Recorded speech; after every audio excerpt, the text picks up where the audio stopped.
Who will win? We will win. Marsh, marsh is my uncle's song. Jack did in that song. Touchdown game. Touchdown that beat me song from the album Operation Dance. Anyways, so who would win now? Who would win, America versus the world? Well, I would say America. All right, I would say the people. Better said, who are the people? If we're talking about America, the continent, okay, obviously America, the continent may very well win because America, the continent, has a mix of people from all over the world, and that's what makes us powerful. Because this mix of people, we come from different cultures, all right, and here in America, we share different cultures, right? Everyone's accepted, right? Everyone's loved who they are, right? Obviously, we have those idiots still here, right? The ones who say, no, you can't be this, you can't be that, or you can't be gay, you can't be lesbian, or you can't be bi, or you can't be Democrat, you can't be Republican, or you can't be this religion or that religion. Here in America, we don't really look at religion, we look at spirituality.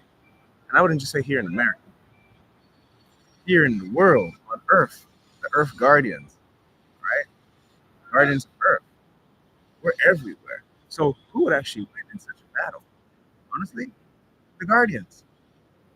And when the Guardians speak about winning, what do we speak of?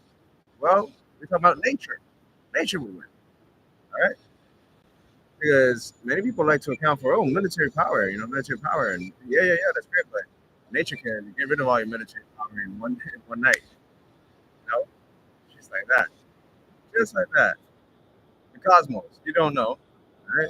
People be like, oh, then people start to entertain them. Someone's attacking us from the cosmos. And no. It's just balance, right? Balance and power, and when there's stupidity running rampant, nature always has its ways of doing things. And so, in many areas and on many aspects and many levels, spiritually, physically, intellectually.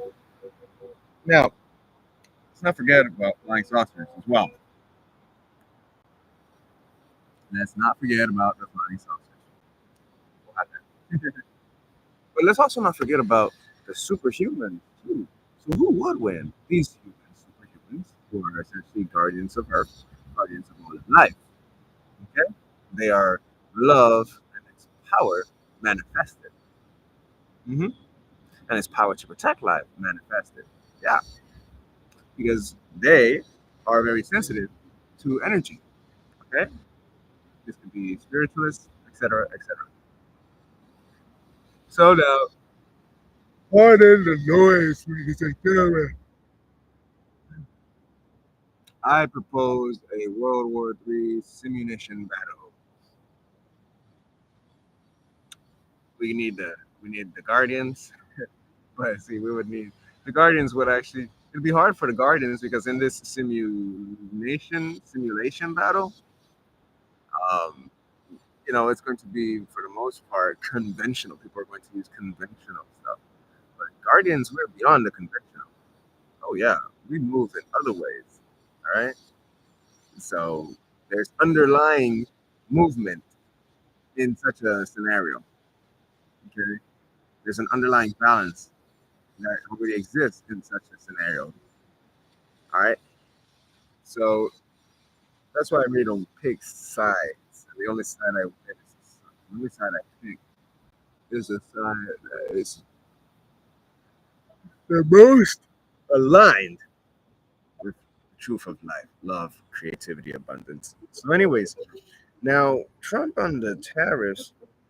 Let's talk a little bit about that because I don't keep up with these political figures and influencers, but I hear different things and I hear other people's positions, and given my studies, what I'm understanding with consumer law, finance in general, I'm realizing, like you haven't already realized, that there are definitely laws that basically, how do we put it? They operate and are made to to reinforce the abundance that we and the value that we give. All right. They're there to reinforce the very fact that we are the ones that give value to things. Okay. Now, some things have an intrinsic value, and that value is not something that should be turned into, and never was meant to be turned into some kind of financial commodity like gold. Gold was never intended to be turned into some financial commodity. Gold, you don't need a lot of gold. Gold is medicine. Gold is medicine. It's a superconductor. Gold is medicine. It can be ingested. Okay. Some people smoke it. All right. But gold is medicine. Wearing copper. Copper acts as medicine. Copper is medicine. Drinking water from copper vessels or bottles, copper canisters. That's medicine. Hmm? Add some gold in there, like a gold coin. You have medicine forever. That combined with other practices to increase hypersensitivity to every energy that is moving life and moving all kinds of things of life all around us, the decisions of people, etc., their thought patterns, their processes internally and externally. Yeah, that is power. Okay?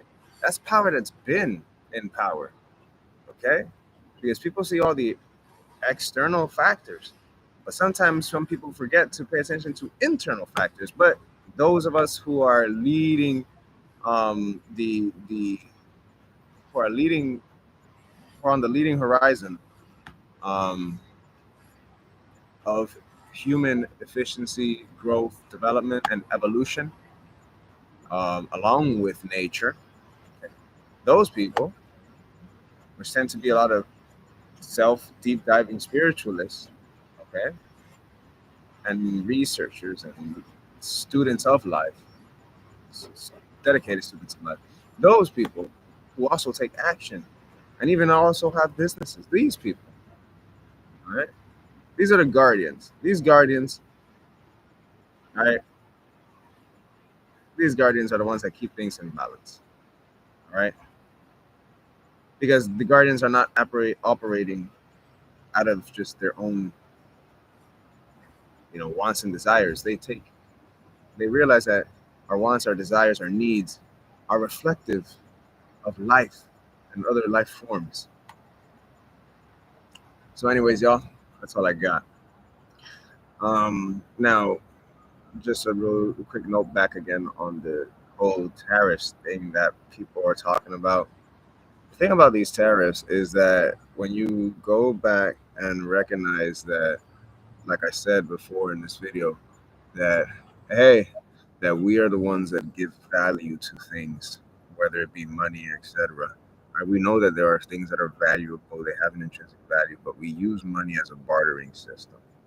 Okay, and we have infinite money. So if we have infinite money and that's a bartering system, then that bartering system reflects the infinite capacity that we all have.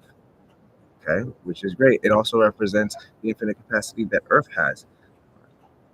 Now, if we go into the aspect, however, of overproduction, outsourcing, okay, there's good, but there's also bad.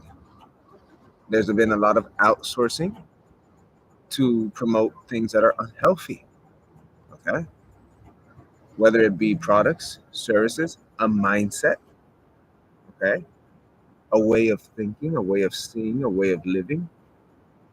There has been a lot of outsourcing for it to promote things that are not good for us, right?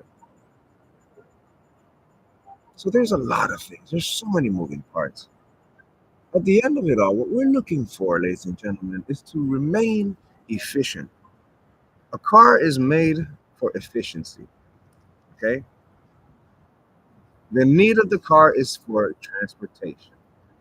Transportation needs to be efficient. And how do you get transportation to be efficient? Many ways. One was the car, okay? But now, and as we've always had, You have people who understand, wait, we can make flying vehicles, so we don't have to have these cars taking up so much space, all this cement taking up so much space, accidents from animals getting hit. We don't have to have these cars. Okay. Anyone who starts thinking like negative and whatnot, it's like, you know what? If you're not on the right frequency, then get on the right frequency because you're limiting yourself, no one else. Okay. There is no limit to the protection and the safety that nature offers and the abundance that nature already is. There is no limit. But we need to put a limit on the overproduction of several companies and corporations because there is no need. We're supposed to be living efficient. Okay. There are people then what this brings about is concepts, other aspects of life. Like for example, this brings in other aspects like, well, who, like the questions that some people pose sometimes, like, well, who's going to work the jobs? Automated tools. Okay, it doesn't have to be robots, it could just be automated mechanical tools, all right, that don't use software. People are that creative, yeah.